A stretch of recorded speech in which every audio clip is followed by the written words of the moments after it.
Баршаңызға қайырлы күн. Мен Айза. Сіздерге бүгін өте тойымды кестелі құймақтың рецептісін ұсынамын. Міндетті түрде жасап көріңіз, еш өкінбейсіз.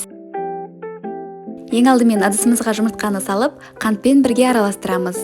Қант ерігенше араластыру қажет. Содан соң жылы сүтті құйып, оны да араластырамыз. Қатты қайнап тұрған ыстық суымызға нан содамызды салып, оны тез араластырамыз. Елегіштен өткізілген ұнымызды жаймен сала отырып, жақсылап араластырамыз. Бізде ешқандай түйіршіктер болмауы қажет.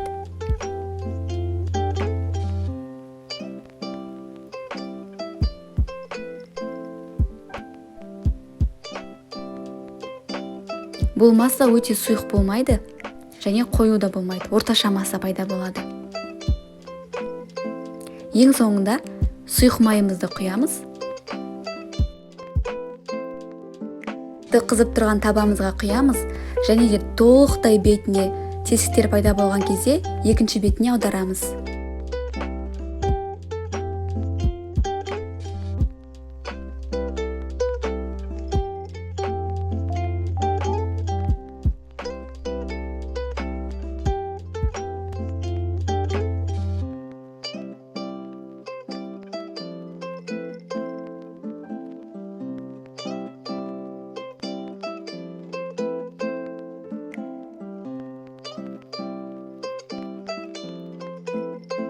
Бұл ингредиенттермен бізде 33 құймақ шығады.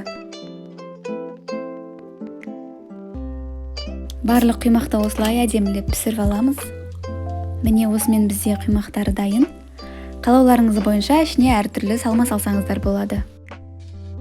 Мен құймақтардың ішіне екі түрлі салма жасадым. Біріншісі сүзбелі салма, екіншісі шоколад пен бананнан тұрады.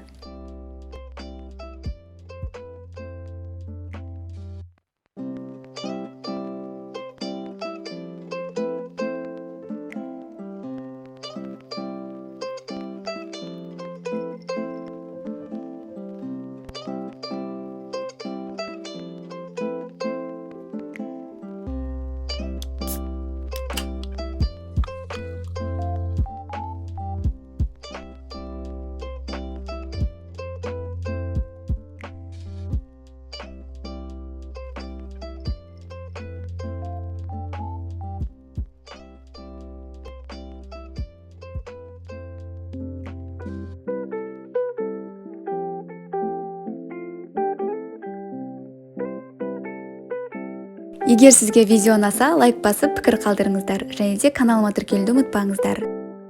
Баршаңызға ас болсын.